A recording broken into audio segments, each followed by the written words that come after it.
Hey there, welcome back to the channel. So today I welcome you into the interior of this beautiful E63 M6. It was brought to me for repair. We must replace the rear or the pinion seal, which is the input shaft of the differential. It is leaking. We also need to look into a clunking that this car makes in between shifts. So we're gonna look into it. Hopefully we can fix it. And I also have permission from the owner himself that I'm allowed to thrash this car after I repair it. So not only will we get to work on this beautiful car, we get to drive it fairly aggressively. This car has the wonderful S85 V10, which sounds absolutely amazing. So yeah, let's do it. And here we are with the M6 now in the shop. We're gonna get to work. And once again, we have Maddox here to help along. Good to do that. Should be a fun little car to work on. Oh yeah, for sure, man. Let's get to it.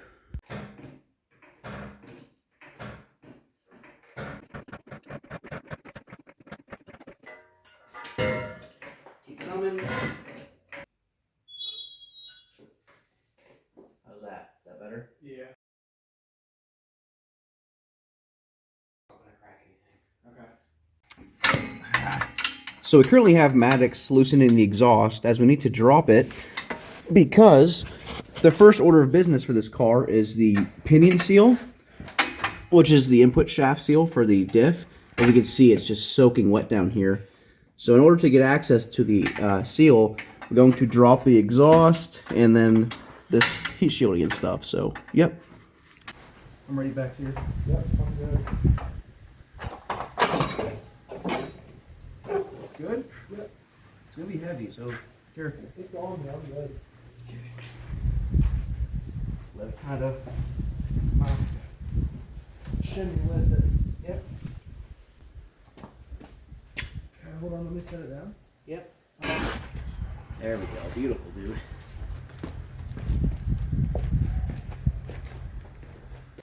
Now it's time to drop all this heat shielding to gain us further access to the drive shaft and the diff.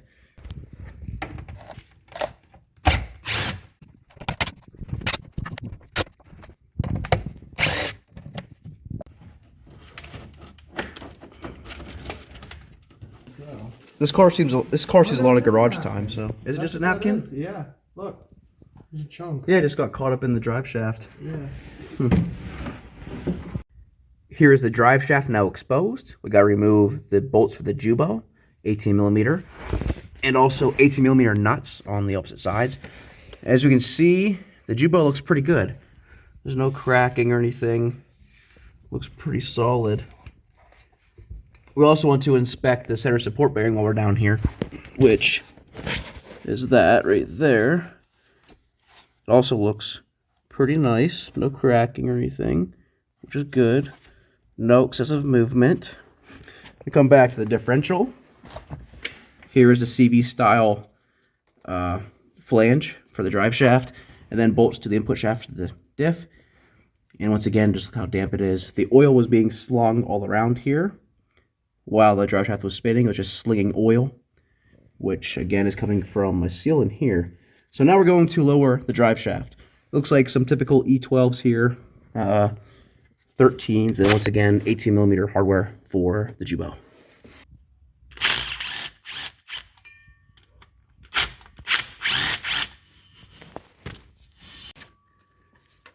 We are now removing the transmission bracket to get us access to the nuts for the Guibo. I also have the transmission supported with a jack and a piece of wood, obviously. Oh, that clip. There we go. Now we can get the Guibo bolts undone. There you go. Also, side note, whenever you install a new Guibo, there's an arrow. Right there's an arrow. You see how it's pointing towards the flange? This is installed properly. If the back of the arrow was facing either flange, whether it be the transmission flange or the drive shaft flange, that's installed wrong. So once again, whenever you install a new Guibo, always make sure your arrows are pointing towards flanges, okay? Good? Yeah. Okay.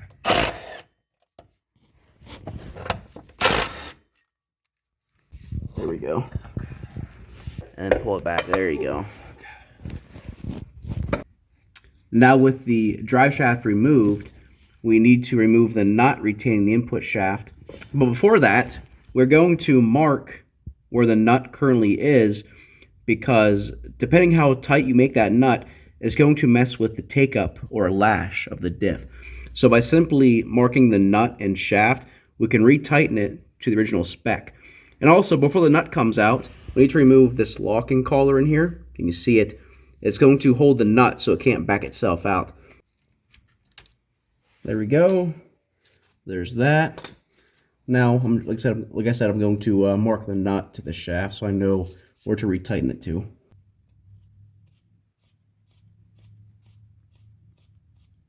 So for this M6 differential, it's going to be a 32mm size. Now usually when it comes to BMW input shafts, or at least from my experience, is typically the impact sockets don't fit in here with this gap, but in this case it fits just fine. So we'll now zip this off, and then we will remove the input shaft and service the seal.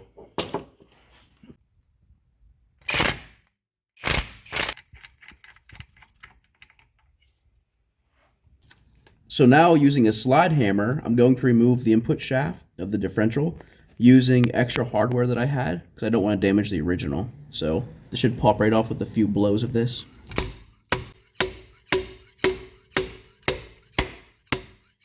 And there is the input shaft of the diff.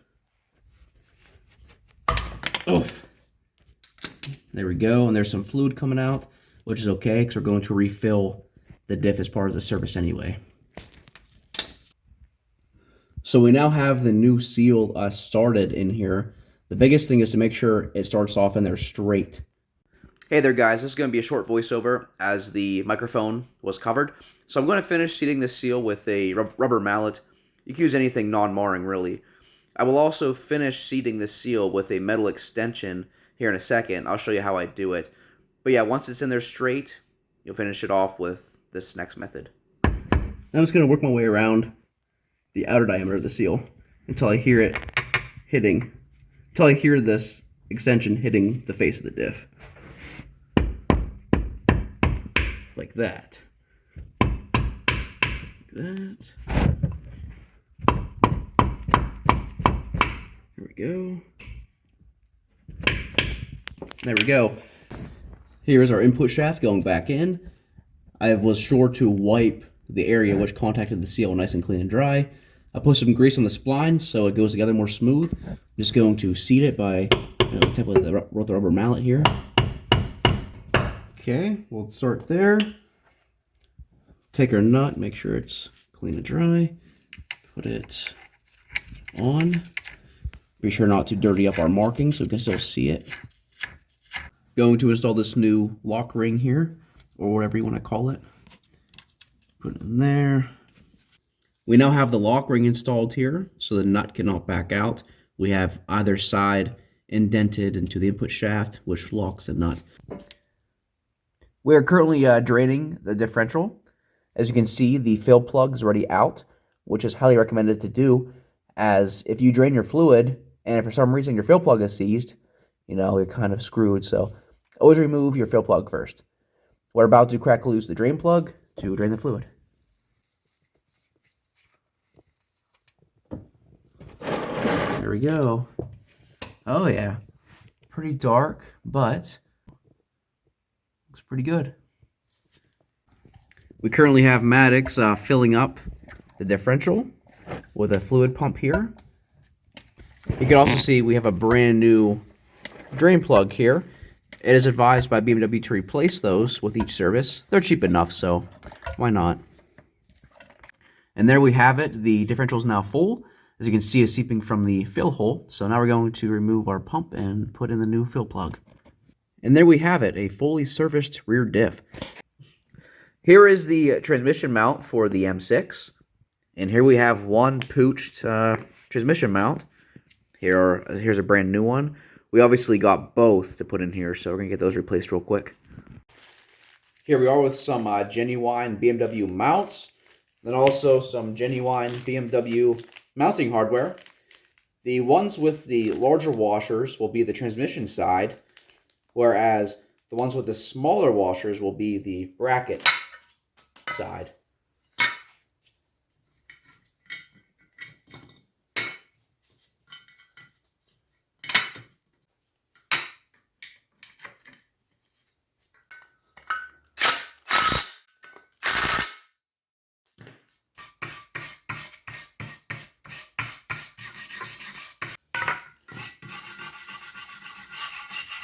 And there we have it. This is now ready to go back onto the car.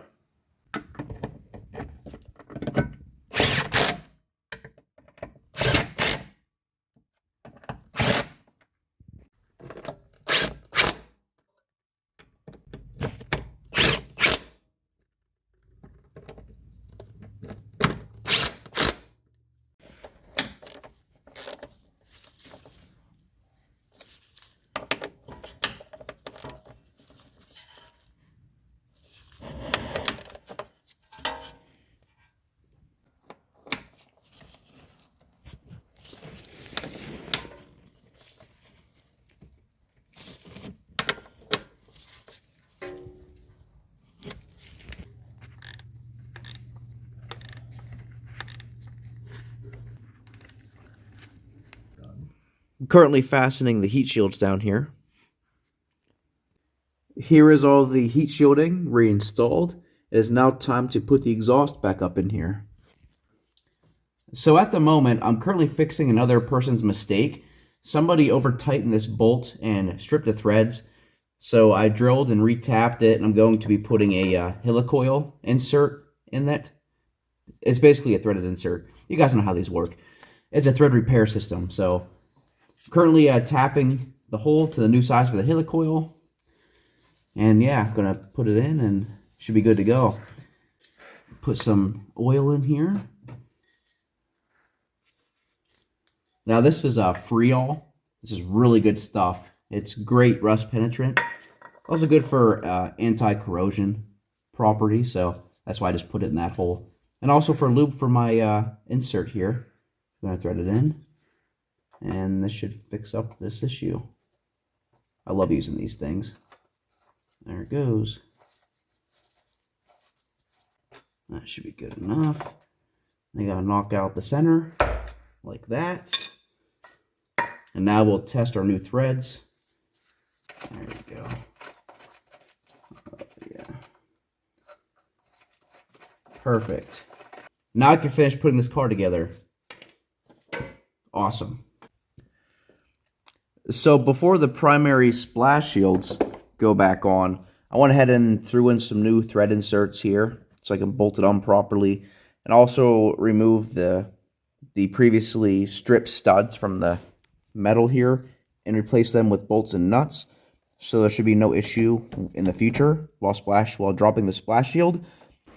The last technician had the splash shield held on with a few bolts and nuts and some zip ties, or a few screws rather, and zip ties. It was a mess. This car's an M6. You know, it demands respect. I don't care how old it is. It's still an icon. So we're gonna do it upright. So let's get these slapped on and go for a test drive. And there we have it. The car is now fully assembled down here. The exhaust, all the splash shields, everything are all on. Not only did I have to fix some strip fasteners, I also had to install a bunch of new fasteners. I saved these for parts cars. I almost used a full bag down here. Shout out Castle Performance for letting this car leave your shop in that fashion. Absolutely fucking horrendous. Zip ties, random screws, bolts, you name it. Just a plethora of just unprofessionalism. I'm appalled. I'm a little irritated if you can't tell, but everything is solved. We have good fasteners. You know, even clear back here, I put new fasteners on the shields and everything. I couldn't stand that. So yeah, it's time to now drive this thing. Long awaited. Let's do it.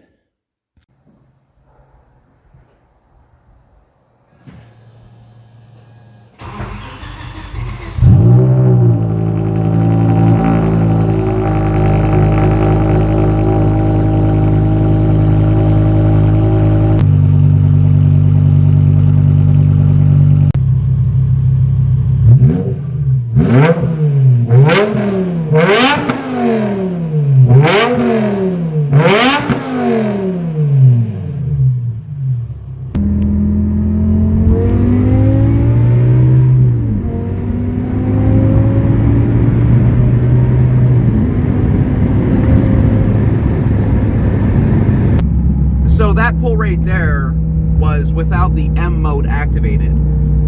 The car almost feels kind of flat and dull, but it still has good power.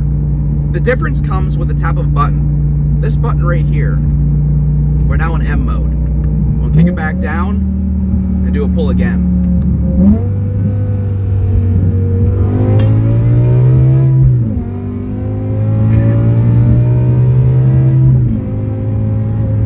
The difference is outstanding.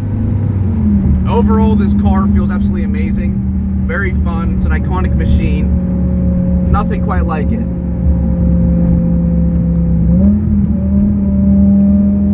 The car is rather bumpy due to the aggressive suspension setup. It's an M car, so what do you expect, right? But just that sound is absolutely insane.